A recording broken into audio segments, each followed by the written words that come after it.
સૌને જય શ્રી કૃષ્ણ। આજે વિશ્વ પર્યાવરણ દિવસ છે। વૃક્ષ છે એ આપણા માટે કેટલું ફાયદાકારક છે આપણે બધા જ જાણીએ છીએ।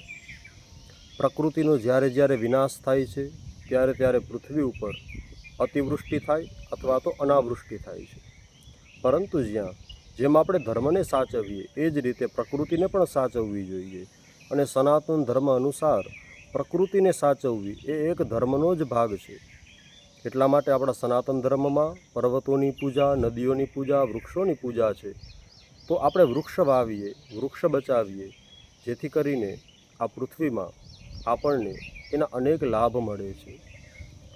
અતિ ભયંકર તડકામાં કોઈ વ્યક્તિ જતો હોય, જેની પાસે ડિગ્રીનું તાપમાન માપવા માટેનું મશીન સાથે હોય, એવા લોકોએ ઘણા બધા વિડીયો છે એવા જે આપણે જોઈ શકીએ। એ લોકોએ તડકામાંથી તરત જ વૃક્ષ નીચે આવીને જ્યારે તાપમાન માપ્યું તો ખબર પડી કે વૃક્ષ તો ઘણું બધું ઓછું તાપમાન આપે, ત્યાં તો ઠંડક મળે છે। લીમડો જેમ કડવો હોય એમ જ નરવો હોય। ગામડાના શબ્દો, ગામડાની ભાષા સુંદર મજાની। ગામડા હજી આપણને કેમ ગમે છે તો કે ગામડાઓમાં નદીઓ પણ આપણને મળે, ગામડાઓમાં મોટા મોટા ઘર મળે, અને ગામડાઓમાં સરસ મજાના વૃક્ષો, જે અવાજ આપણે સાંભળી રહ્યા છીએ એ પક્ષીઓનો કલરવ કેટલો સુંદર મજાનો હોય। અરે વૃક્ષ એટલા માટે વાવવું જોઈએ, વૃક્ષ આપણને ઠંડક આપે, ફળ આપે, પોતે તડકો સહન કરે પણ આપણને છાંયો આપે। એ જ રીતે એ વૃક્ષ પક્ષીઓના રહેવા માટેનું ઘર હોય છે। પક્ષીઓ સરસ મજાનું પોતાનું ઘર બનાવે એ વૃક્ષમાં ખૂબ સરસ મજાની રીતે એક પક્ષીઓનો સમૂહ રહેતો હોય, જાણે એનો પરિવાર રહેતો હોય। એટલા માટે આ વિશ્વ પર્યાવરણ દિવસ છે એ આપણને એ શીખવાડે છે આપણે વૃક્ષ વાવીએ, જેથી આપણા માટે જ ફાયદાકારક છે। વૃક્ષ વાવીશું તો એનો ફાયદો સૌથી વધારે મનુષ્યને જ થવાનો છે, કારણ કે પૃથ્વી ઉપર પ્રતિવર્ષ તાપમાન વધતું જાય છે, ગરમી અસહ્ય પડે છે, કારણ કે વૃક્ષો કપાય છે।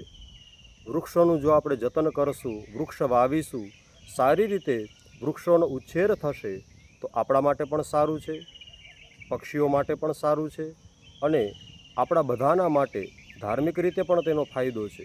કારણ કે આપણે વૃક્ષ વાવીએ તો વૃક્ષોની નીચે બેસી, પુરુષોત્તમ મહિનો ચાલે છે, બેનો વનભોજન કરવા જાય, તો આ પુરુષોત્તમ મહિનામાં જ્યાં પણ વૃક્ષ હોય તેની નીચે બેસીને એ લોકો ભોજન કરે। આ વૃક્ષ છે એ આપણા માટે એક આરામ કરવાની જગ્યા છે, માત્ર પશુ પક્ષી પ્રાણીઓ માટે નહીં, આપણા બધા જ માટે આ હિતકારક છે।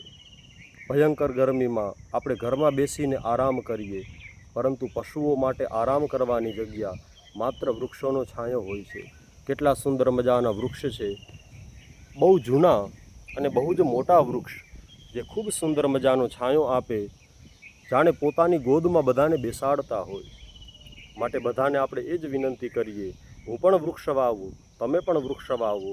જીવનમાં જ્યારે પણ સમય મળે, જ્યારે પણ સ્થાન મળે ત્યારે આપણે 1, 2, 5, 10 વૃક્ષ વાવીએ। આપણાથીને વૃક્ષ કપાય નહીં, પરંતુ વૃક્ષનો ઉછેર થાય, આટલું આપણે ધ્યાન રાખીએ। વિશ્વ પર્યાવરણ દિવસની ખૂબ ખૂબ શુભકામનાઓ। જય શ્રી કૃષ્ણ।